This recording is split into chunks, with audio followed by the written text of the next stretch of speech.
Live from New Delhi, you're watching DD India NewsHour, India's voice to the world. I'm Mark Lin. Namaskar. Coming up in the next hour. Prime Minister Narendra Modi says India's water will flow in India and for India.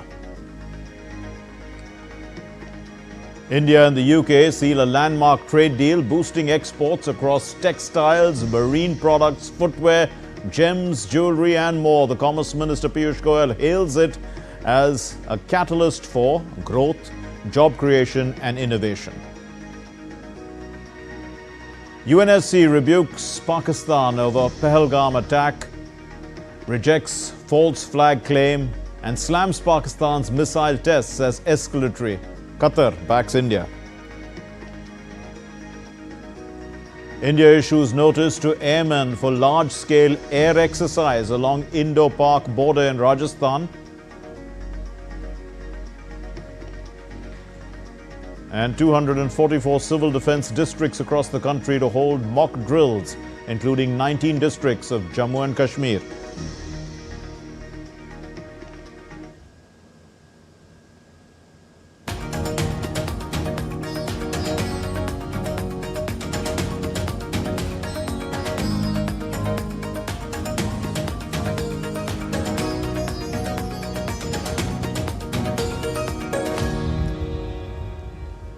Prime Minister Narendra Modi addressed the India at 2047 summit. It's organized by India's media conglomerate, the ABP network, at the iconic Bharat Mandapam in New Delhi today.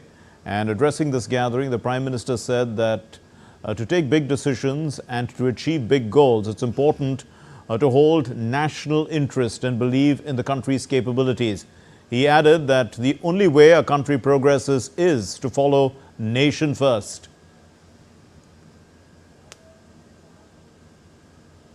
एक दौर था जब कोई भी बड़ा फैसला लेने से पहले,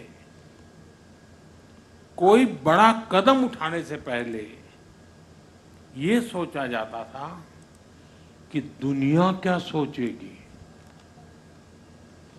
वोट मिलेगा या नहीं मिलेगा, कुर्सी बचेगी कि नहीं बचेगी, कहीं वोट बैंक छिटकेगा तो नहीं। भांति भांति के स्वार्थों के कारण बड़े फैसले, बड़े रिफॉर्म्स टलते ही जा रहे थे। साथियों, कोई भी देश ऐसे आगे नहीं बढ़ सकता है। देश तो तब आगे बढ़ता है जब फैसलों की एकमात्र कसौटी हो नेशन फर्स्ट, राष्ट्र प्रथम। And the Prime Minister also said that India's water will flow in India for India. आजकल तो मीडिया में पानी को लेकर काफी चर्चा चल रही है।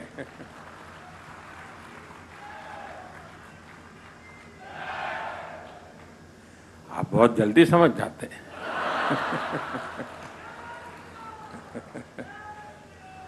पहले भारत के हक का पानी भी बाहर जा रहा था, अब भारत का पानी भारत के हक में बहेगा, भारत के हक में रुकेगा और भारत के ही काम आएगा। And we're joined by Shekhar Iyer, senior journalist, to put the Prime Minister's address into, or his speech into perspective. Thanks, Mr. Shekhar Iyer. The Prime Minister sees India as a strong nation, putting the nation first. Now, how was this brought out in his speech briefly? Well, Prime Minister clearly said, at the moment, what is our focus? What are we concentrating? What are our energies directed at?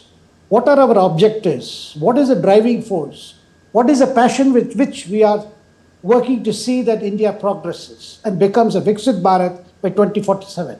Now, the Prime Minister's speech today signifies two very big things, Mark Lin. Yes. Even as we are getting ready to deal with the menace of terrorism, which wants to put spokes in our path of development. We are determined to take care of our interests, our economic interests, our developmental goals. At the same time, deal with a nuisance, which will be dealt accordingly in the days to come. And that is left to our armed forces to prepare. That is going on at one end. On the other end, whatever is needed, that is in India's best interest, is being taken. Prime Minister alluded to the decision to keep the Indus Water Treaty in abeyance. Right. Underlying the fact that after so many years, after a lot of dilly-dallying, finally India has decided not to let its water go elsewhere. That's a very big statement saying, in fact, the manner in which that treaty was signed in 1960, the way India's interests were not taken care in that treaty, and then subsequently also, despite states like Jammu and Kashmir, mentioning the difficulty they were facing on account of this treaty, and today, as a punitive measure, in protection of our interest, a decision has been taken. And he said it in such a cool, calm manner, saying that people are already aware the significance of a decision. But overall, the message that is coming is, it's a nation of confidence. There is a leadership that knows which direction India must proceed. And at a time when everyone is, talking of war, talking of, even the whole global, what seems to be what's happening on the border and all that, Prime Minister is clear, very clear. Whatever needs to be done with that particular problem will be done. But when it comes to other things, when it comes to tackling poverty, uplifting people, providing that helping hand, and also to significant decisions that have been announced today, particularly Indo-UK free trade agreement, how that's going to open up opportunities, particularly for MSMEs. And I mean, so many things that are on the pipeline, because our focus is on economy. But Mr. Iyer, a clear message then was sent to Pakistan and cross-border terrorism through what you're saying. That's a sort of an indirect message, but there was also a direct message, isn't it? Quite clearly about the water.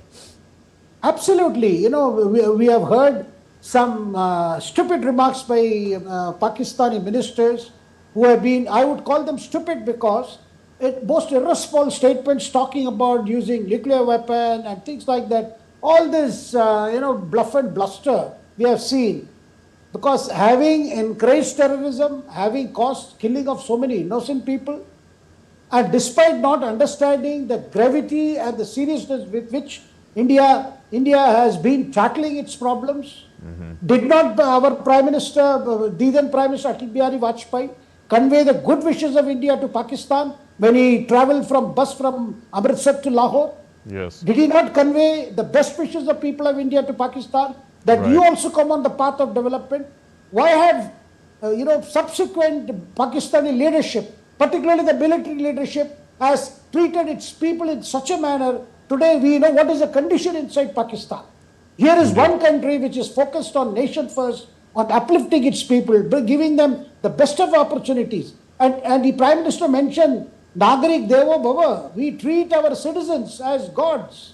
Indeed. Here is one country here, and look at the situation, the pathetic situation there, where all kinds of terrorist elements are being encouraged, are being armed to create chaos. And we know how to deal with it. There's going to be no about it. And Mr. Iyer, while highlighting the importance of nation first, the Prime Minister also hit out at the opposition. He said that they are basically, while they've missed the opportunity in a sense, they were only talking about vote bank politics, and that's the way they've operated. So, I mean, he put into perspective in a sense the achievements over the last 11 years and contrasted it to the vote bank politics of the past. Definitely, Mark, you see, there were very important milestone decisions on empowering people, because Prime Minister spoke about what is called the gross empowerment of people, GEP. And when he talks about that, he said, look, some measures requires taking hard decision, like social evils like triple talaq. When his government took the decision to bring a legislation to outlaw that practice, and it was made out as if it is, as if it's going to harm the interest of a particular community. And the opposition did not support the government on this. They were more worried about those vested interest in that community, who did not want their women to get a fair deal. But some decisions are hard decisions. They have to be taken. Similarly, the legislation that was passed in Parliament, the Waqf Amendment Bill, this is not to stand in a mosque or a graveyard or anything, as is being made out by the opposition. This is about ensuring that which is in the name of God, property which has been given for the welfare of poor people, for poor Muslims, to poor women of that community. Yes. What has happened is some vested interests have taken over this property through means for fair and foul, and then have been monetizing it for their own welfare. Prime Minister said this measure is to help the most backward Muslims, the Pasmanda Muslims, the women. Because Prime Minister says his government's objective is clear. We want the best things to happen to our people. Country's resources must be available for the betterment of the poor people, the poorest of the poor. And that is a decision he has taken. And Prime Minister listed, how his government have been driven by this objective to make things better, to make governance better, to see the fruits of, the progress reaches them, whether it is direct benefit transfer. Indeed, and when we talk about progress, of course, the vision for 2047 is to make India a developed country. And we see that we've seen the highest FDI is what the Prime Minister said.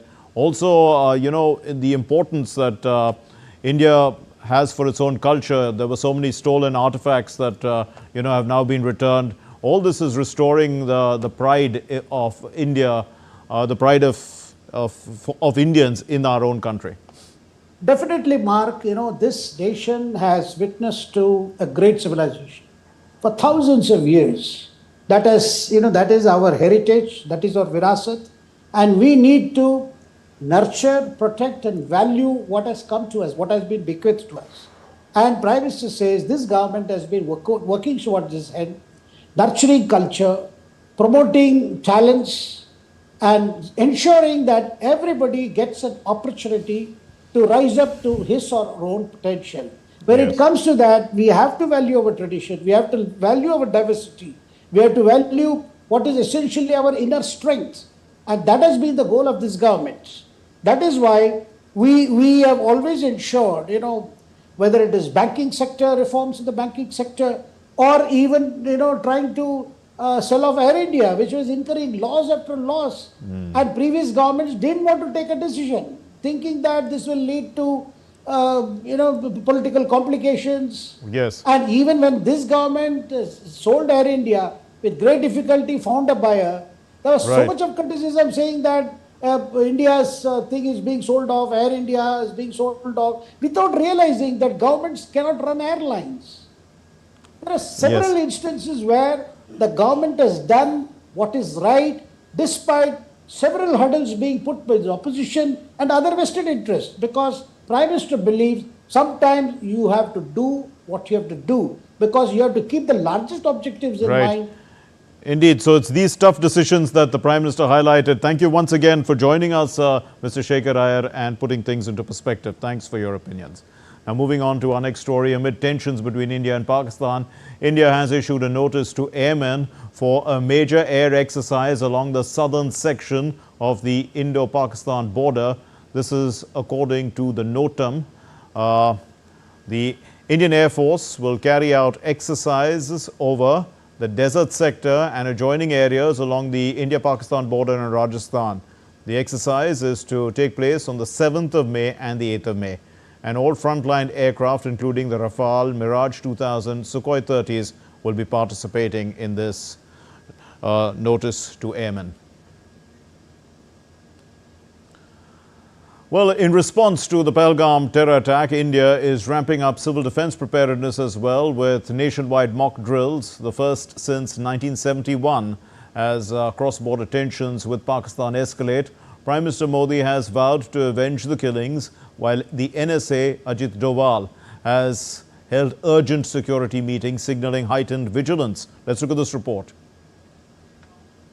In the wake of a complete distrust on Pakistan amidst regular cross-border firing post the dastardly attack in Pahalgam, Jammu and Kashmir that killed 26 people, India is leaving no stone unturned as far as preparedness for any eventuality is concerned. While India's National Security Advisor Ajit Doval met Prime Minister Narendra Modi twice within 48 hours, India has begun to conduct mock security drills. India's Home Secretary held a meeting with Chief Secretaries of States on Tuesday to evaluate civil defense preparedness. The Home Ministry on Monday asked all states to conduct mock drills on May 7th, given the new and complex threats. The preparedness comes as Pakistan continues to violate peace along the line of control continuously on a daily basis since the terror attack on April 22nd. Prime Minister Narendra Modi has vowed to avenge the killings and pursue the perpetrators of the attack and those who took part in its conspiracy to the ends of the earth. India is conducting mock security drills for the first time since the 1971 war with Pakistan for effective civil defense in the event of a hostile attack. The drill is extended to village level. It will assess readiness and coordination of civil defense forces involving officials, volunteers, NCC, NSS, NYKS and students. There will be a number of measures taken such as assessing the operationalization of air raid warning sirens with testing hotline and radio links with the Indian Air Force. Testing the functionality of control rooms and shadow control rooms will be done.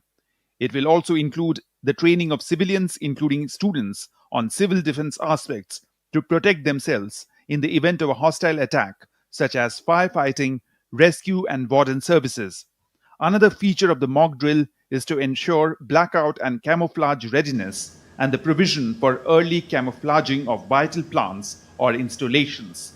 And lastly, evacuation plans and its rehearsal will be conducted and assessed. Bureau Report, DD India. Well, at the UN Security Council meeting in New York on Monday, the UNSC members, they've asked Pakistan some tough questions over the involvement of the Lashkar-e-Taiba in the Pahalgam terror attack. Earlier, ahead of this meeting, the UN chief also had condemned this attack. And in another development, the Emir of Qatar spoke to Prime Minister Narendra Modi and assured full support for India's fight against terrorism. Earlier on Monday, the Russian President Putin had also called Prime Minister Modi and emphasized the need for bringing the perpetrators of this heinous attack to justice. Fuzail Ahmed has the report.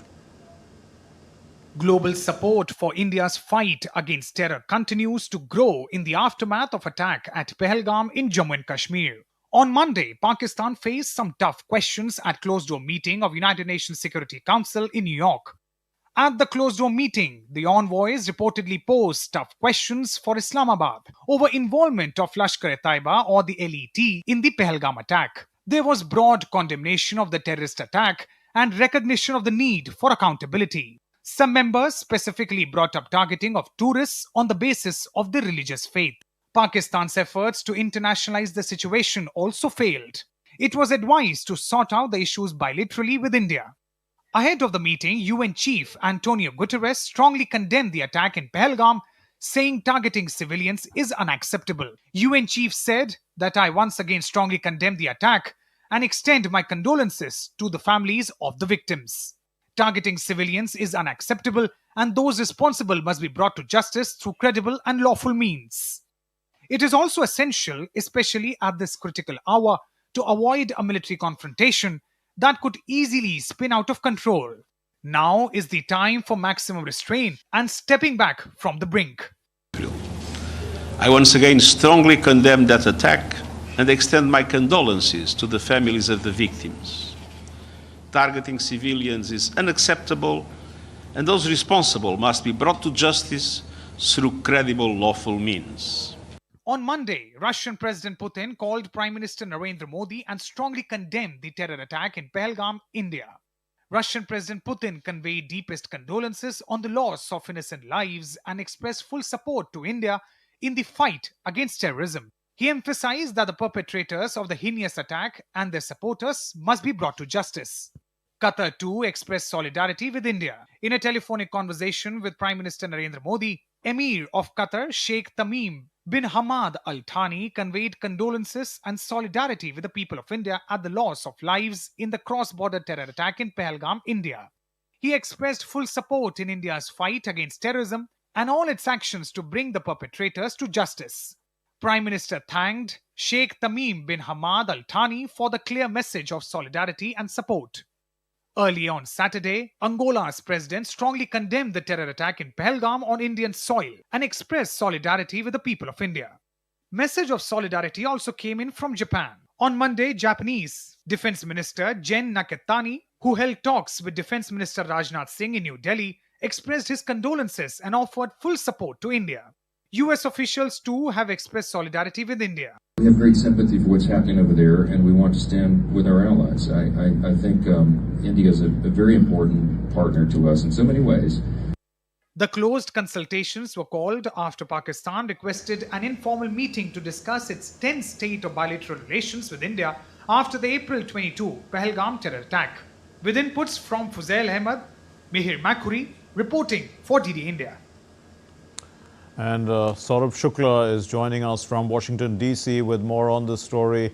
Saurabh, what specific concerns did the UNSC raise regarding Pakistan's role in the Pahalgam attack? And has Pakistan been diplomatically and strategically isolated as a consequence?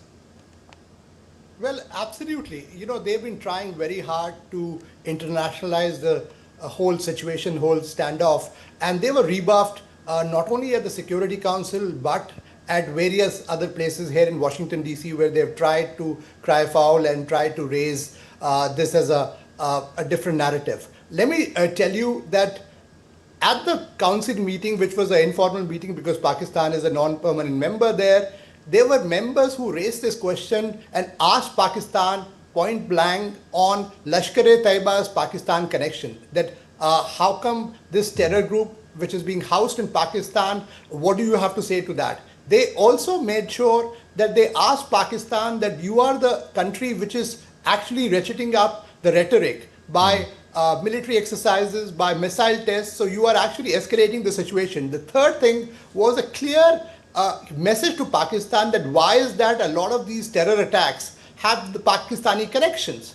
The fourth thing was also cornering Pakistan on its entire dubious credentials. So Pakistan in some ways has been rebuffed, not only at the UN, but here in Washington, D.C. I want to add here that over the last couple of weeks, led by India's ambassador to the US here, Vinay Kwatra, India has been proactively seeking out to lawmakers, senior administration officials to make sure that Pakistan is isolated and Pakistan's double face is exposed. Yes. Because the other important point that was also raised at the UNSC was members telling Pakistan that why is that these innocent tourists were identified on the basis of a religion and then shot in cold blood. So all these are inferences. Very clear messages. Also, yes, indeed, Saurabh, but what are the implications of the US House Speaker Mike Johnson's support for India's fight against terrorism? And do you see this affecting regional security dynamics to some extent? Well, absolutely, Mark. As you know that Mike Johnson occupies a key position. He's not only the Speaker of the US House of Representatives, he's a very close ally of President Donald Trump, who has come very strongly, condemned this terror attack and has supported India's stand. So Mike Johnson coming out clearly sends out a message that there is a bipartisan support for India as a victim of terrorism perpetrated from Pakistan. And it's time that the world continues to isolate Pakistan. And the fact that Mike Johnson spoke out openly also goes on to say that in the coming weeks and coming days, you may see a bipartisan resolution also coming up in the US Congress, because the US, they have been time and again talking about the whole epicenter of terrorism being demolished, and there are enough and more people, including the administration and lawmakers here, who believe that Pakistan continues to be a epicenter of terrorism that not only poses threat to democracies like India, but also to democracies like the US as well. And asking you to put on your analytical hat, what impact do you think these observations will have on Pakistan's foreign policy going forward?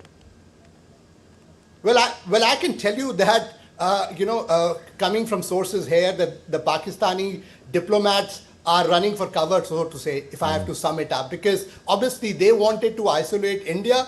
On the contrary, the questions are being asked from them, and India should continue to sustain these diplomatic efforts, because This is not only linked to India's fight against terror, but India is also fighting for every democracy across the globe which has been a victim of Pakistan-based terror groups. Why is that?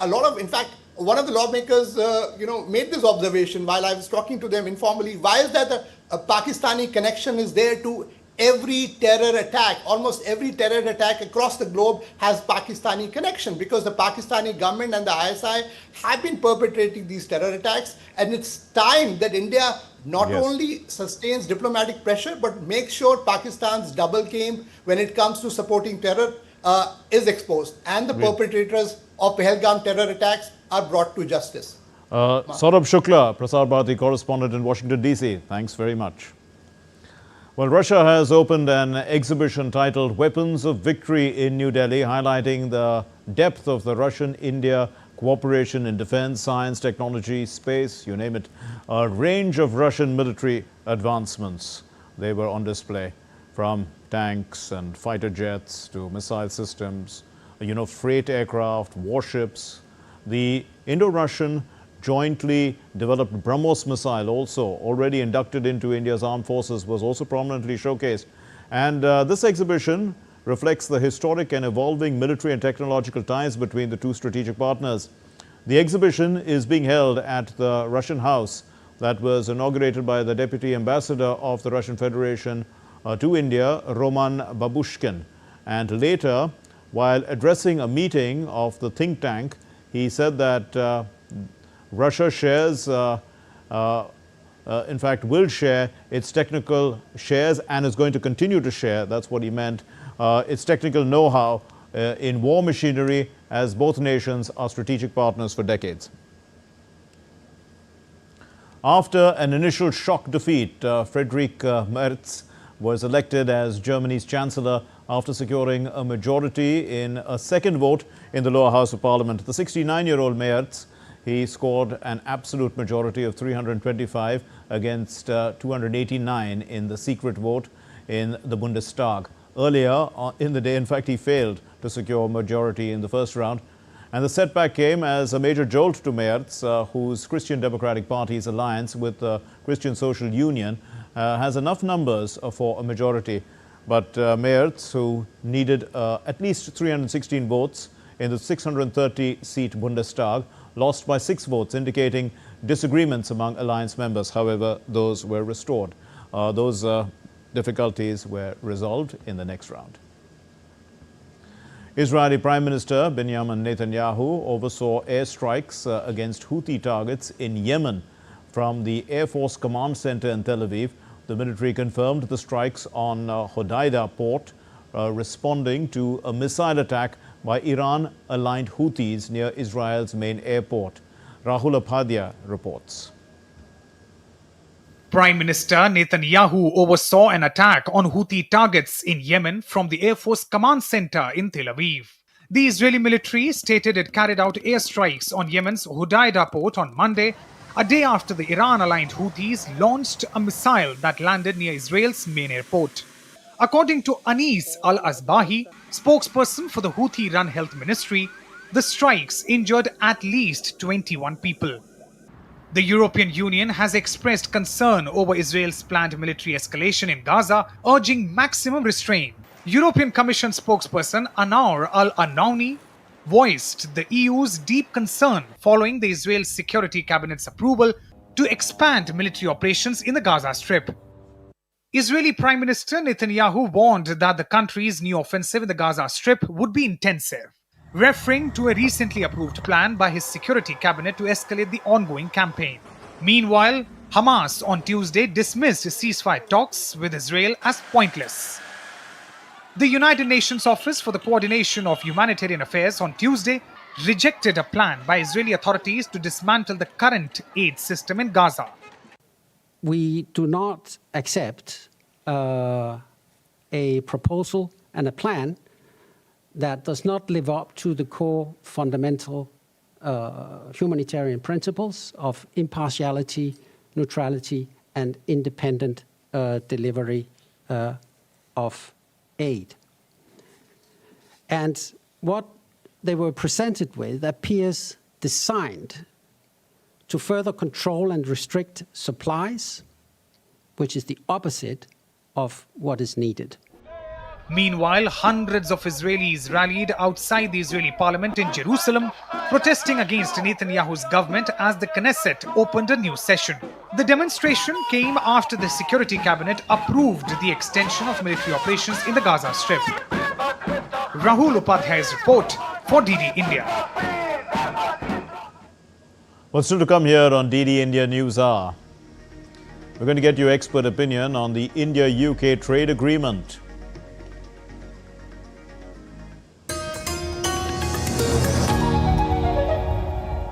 To be recognized for yoga by India, the birthplace of yoga, that is such a great honor. So thank you to the President, the Prime Minister and the Government of India. In India also we have yoga in the schools and children are practicing it. What is your perception of or your thoughts on yoga for children? I think it's a great way for them to start. It's a fun way for them to start. What is it that you love the most when you come to India? It's just a feeling, it's a vibe you get when you arrive. It's comfortable. To feel comfortable is a blessing.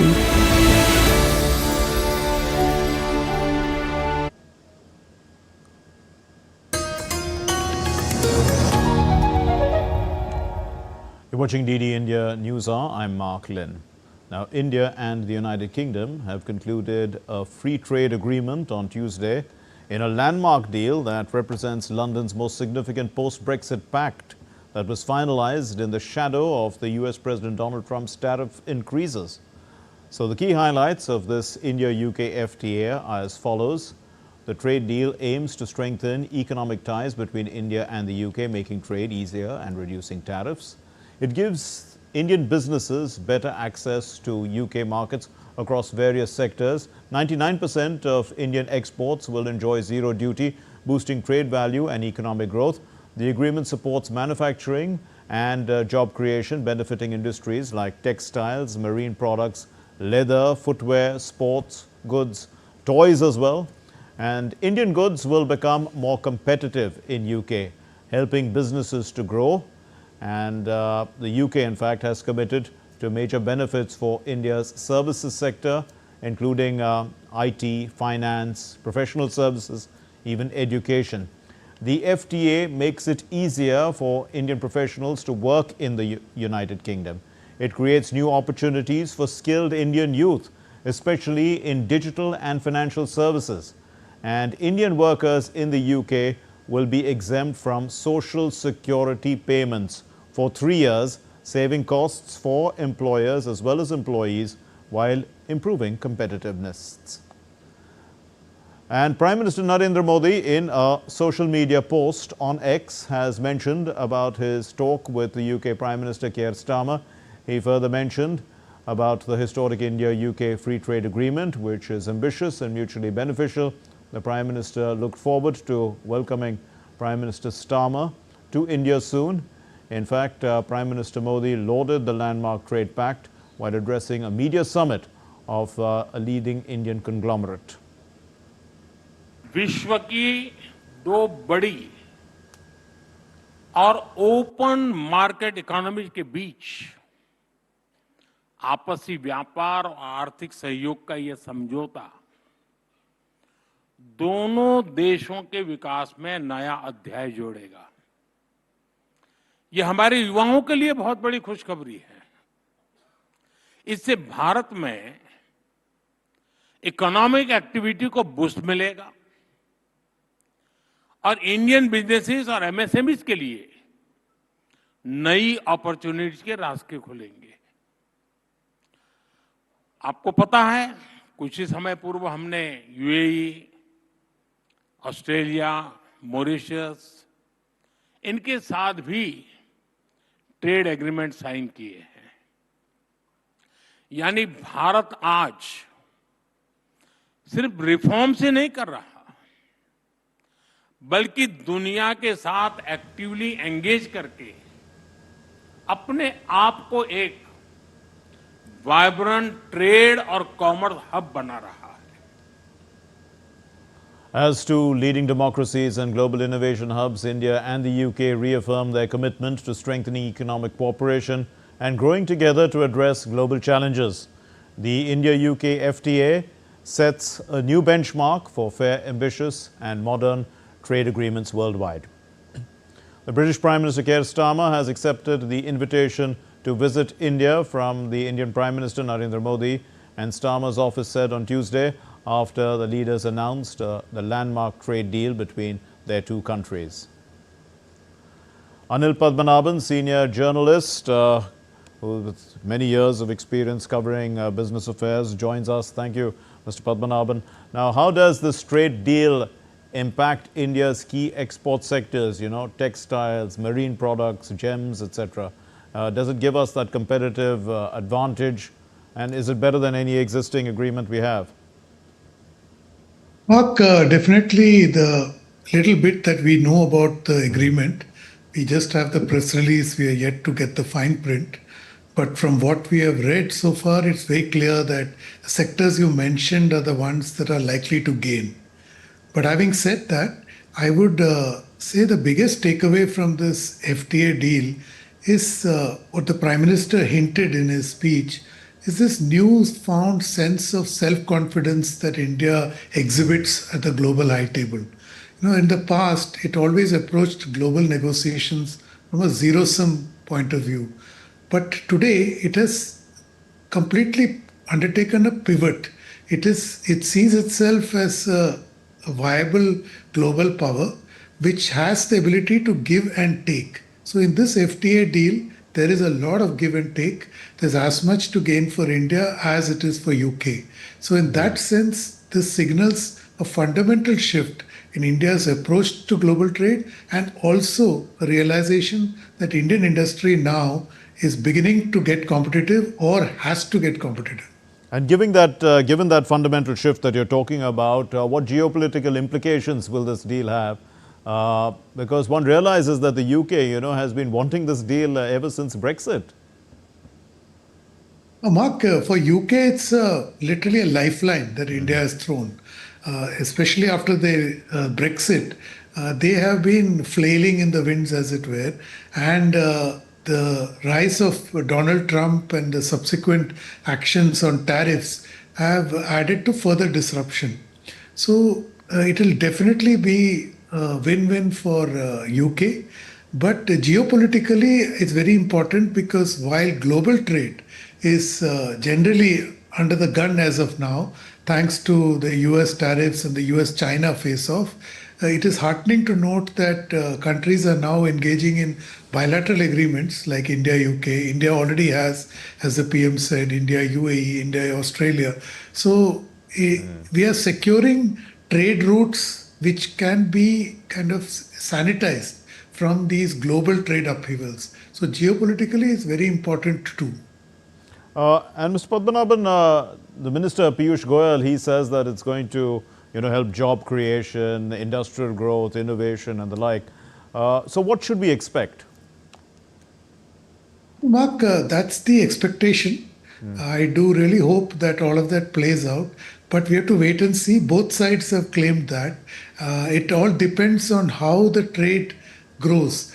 But see, as of now, it's about 45 billion pounds, right? The trade between the two countries, which if it say doubles in the next 5 years, it is bound to create employment and investment. And also, from whatever I read in the press release, there is an investment deal that will follow through, which means that there will be some kind of agreement between the two countries on investment between the two countries. So, when we look at free trade agreements, we tend to see it only in terms of import and export of items and tariffs. But there's much more to a free trade deal, which you don't see in a multilateral trade agreement like what you would have probably inked at the WTO. Indeed. Mr. Padmanabhan, do you see any challenges in the implementation of this trade deal? I mean, for instance, will the significant reductions in tariffs lead to less revenues for both governments? That's possible, but then, Mark, customs revenues have no longer such a significant sum in India's revenue pie. So it's something that they can take in their stride. For me, the bigger concern is what is not said so far in the press release, that is dealing with the UK's carbon border adjustment mechanism. Yes. So just hope that it's not, drafted or framed in a way that it acts like a non-tariff barrier which impedes Indian exports to the UK, which is also a sticking point between India and European Union, on their FTA deal. So we need to watch out for that. But as of now, going by whatever little we know, it's an excellent deal at this point of time. So what we worked out with the UK, then we can signals that we can work out with the EU as well, is what you're saying, and you could have some long-term benefits going forward. I hope so, because now that if we need to know this carbon mechanism, how India has negotiated with UK, since they left the European Union, has its own mechanism. But the European Union has a much stricter mechanism, and it's been a point of dispute between both countries. Presumably, EU will now be, this acts like an incentive, or rather that, a fear that they might miss out. And don't forget that India is now the 5th largest economy in the world. Right. And the IMF has just projected in its 2025 outlook that India will become the 3rd largest economy in the next few years. So everybody wants to be part of this opportunity that India is exhibiting at a global stage. So EU, I suspect, will be provoked, or rather incentivized, to fast track their negotiations with India. We leave it there. Thank you very much, Mr. Anil Padmanabhan, Senior Economic Journalist. Thank you for being with us. Moving on to our next story, India's Finance and Corporate Affairs Minister Nirmala Sitharaman addressed the ADB Governors Seminar on Cross-Border Collaboration for Future Resilience in Milan, in Italy, on Tuesday. The minister highlighted the country's efforts to build resilience by tapping into its demographic advantage, technological capabilities and policy frameworks. India's Parliamentary Affairs and Minority Affairs Minister Kiren Rijiju addressed the opening ceremony of the United Nations Day of Vesak in Ho Chi Minh City. The Minister Rijiju conveyed the warmest greetings and message on behalf of Prime Minister Narendra Modi. He noted that timeless teachings of Lord Buddha offer profound insights and solutions to most of the present global challenges. He also invited the followers of Lord Buddha to visit the sacred sites associated with the teachings of Lord Buddha in India, as well as to connect with the living heritage. Rijiju separately met the President of Vietnam, Luong Chuong, and recognizing the healthy progress in multidimensional cooperation between India and Vietnam, both leaders reaffirmed support for further strengthening the comprehensive strategic partnership between the two countries.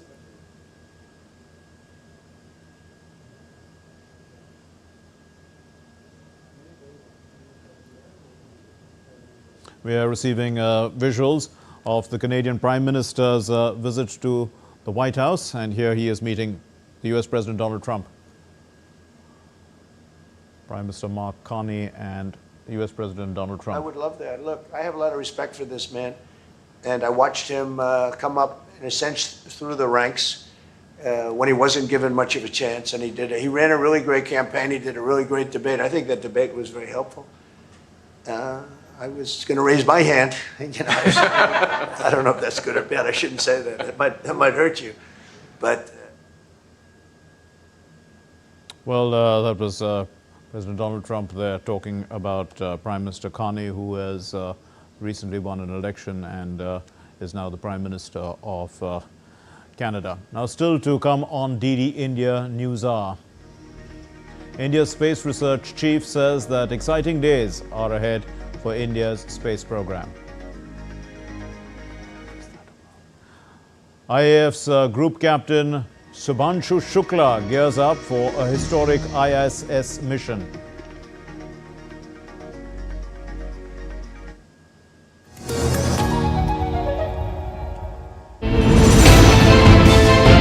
Geopolitics and trade deals. Economic challenges amid development. Hard work and the path to prosperity. It's the economy, always. Between walkers, money is what money does and says. Supply creates its own demand. Between the bulls pulls and bears tears. When supply chains globalization and India rises to the podium. We'll get you centered with the economic brief at 8 p.m. every Thursday on DD India.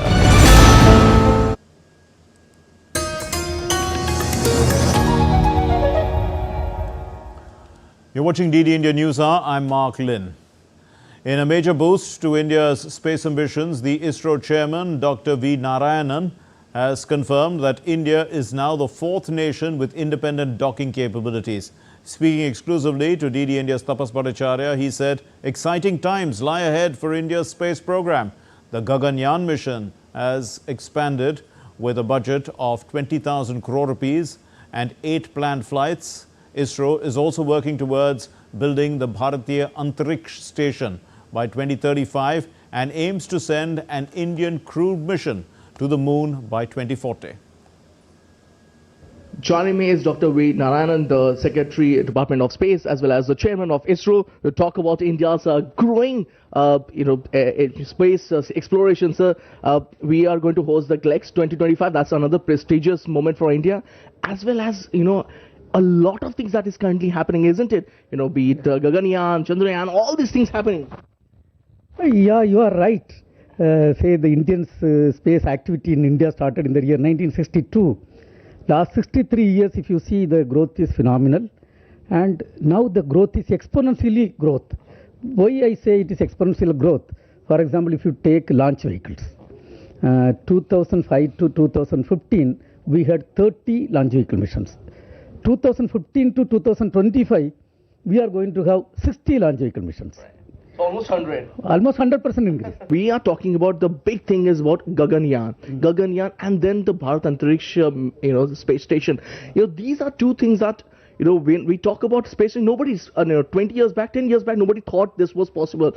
Now we are not even talking about a possibility, we are talking about doing it. Today, we have also become a very vibrant, dynamic space-faring nation. 9 places we have become number one in the space sector.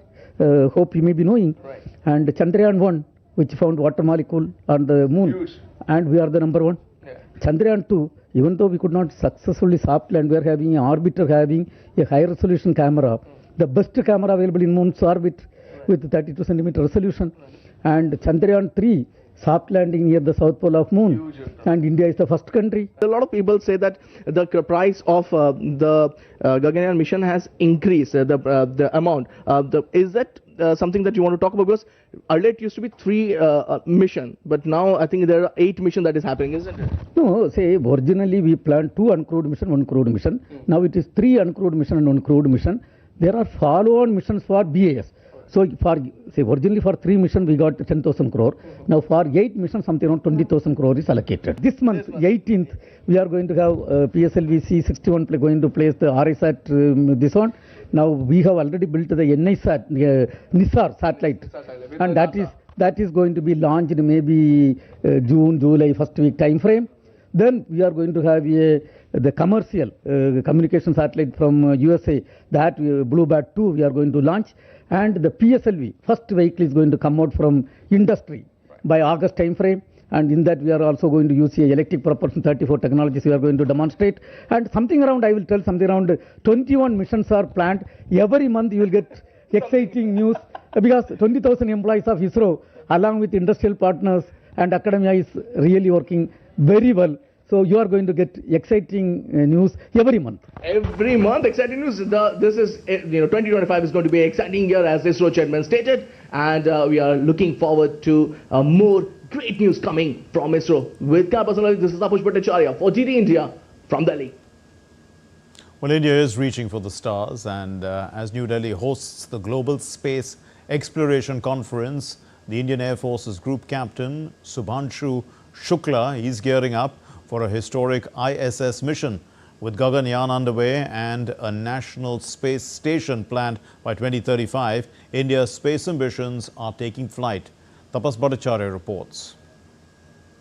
India is set to mark a major milestone in its space journey. The Global Space Exploration Conference GLEX 2025 will be held in New Delhi from May 7th to 9th. Organized by the International Astronautical Federation, the event is being hosted by ISRO and co-hosted by the Astronautical Society of India. ISRO Chairman Dr. V. Narayanan confirmed that Group Captain Shubhanshu Shukla of the Indian Air Force will fly to the International Space Station in June aboard the AX-4 mission.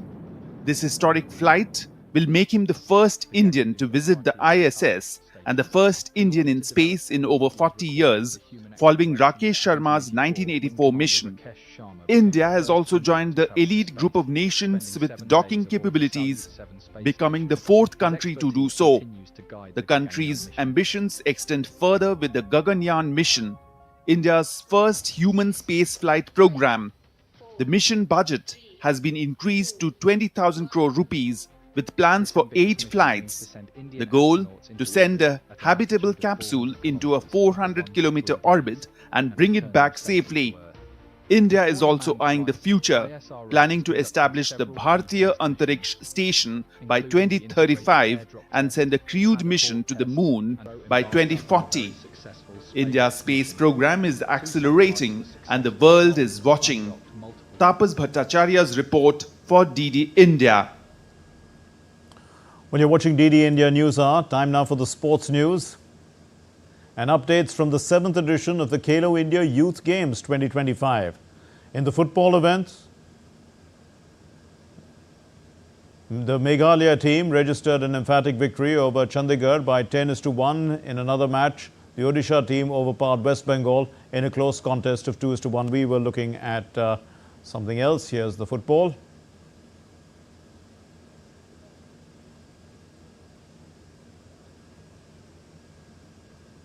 And Rajasthan secured the gold medal in the exciting 10-meter air rifle mixed team event. It was held in New Delhi. And in the archery competitions held so far, Maharashtra has established a dominance by a superb performance. In this edition of the Youth Games, the national capital is hosting events in shooting, cycling and gymnastics, while all other events are being held in Bihar. And Maninder Pal Singh, who is the Secretary General of the Cycling Federation of India, has hailed the Khelo India Youth Games as a strong platform for young athletes.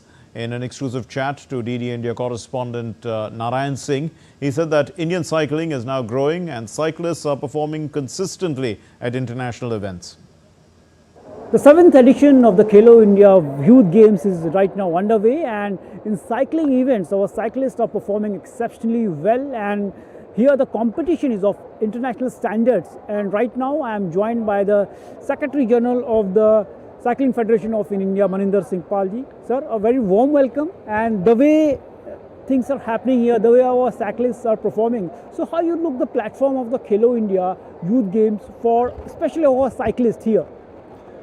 See, you rightly mentioned that we have a world-class competition over here. Now, when we talk about world-class competition, where it comes from? It comes from a regular stream of riders who are under training and under competition round the year. So, the present venue that we are standing here is the National Center of Excellence for Cycling, which hosts the Indian Sprint team. So Khelo India has not only given a platform to these elite cyclists, but also to the ground level athletes who are looking to break into being one of the best cyclists in the world. And when they compete with the best in the world here in our own country, so that is what brings up the level of cycling. And that is what Khelo India has done for us. Talking about Maninderji, the way things are happening right now in India, and there is a steady progress in the Indian cycling too. We have junior champions in the Asian level, at the world level. So how you look this progress of the Indian cycle and the future? See, the journey started about 6, 7, 8 years back. Cycling is a sport where you just simply cannot have overnight champions. It takes years and years of training. So the results have started showing now. This is all the hard work that has been put in by the Federation, by Sports Authority of India, by our partners. So that is why you see now at the international level more and more medals are popping up. Definitely, a sports culture is clearly visible in India. And talking about the cycling, the athletes from Rajasthan, from Andaman Nicobar are dominating here at the Khelo India Youth Games. As Maninder Pal Singh ji said that era has been started where our athletes are winning medals at the international events too. With camera person Kashyap, Narayan Singh, DD India, Delhi. And India's top-ranked women archers Jyoti Venam and Deepika Kumari will lead the country's challenge at the Stage 2 of the 2025 Archery World Cup in Shanghai. The 16-member Indian squad, consisting of 8 men and 8 women, will compete in the compound and the recurve events. The same squad, in fact, featured at Stage 1 of the tournament in the United States. Along with Rishabh Yadav, Jyoti also won India's only gold medal at Stage 1 last month. The 4-time Olympian Deepika Kumari leads the recurve archery team. The tournament has begun on Tuesday with qualifiers and it will conclude on the 11th of May. That's all we have in this edition of DD India NewsHour. Thank you very much for watching. And for those of you on the go, you can get the latest news and updates from India and across the world on the DD India mobile app. That's available on both Android and iOS platforms. You can scan the QR code and download it now. We'll be back with more news as it breaks here on DD India. I'm Mark Lynn, and from all of us here in Delhi, thanks once again for watching DD India NewsHour. Namaskar.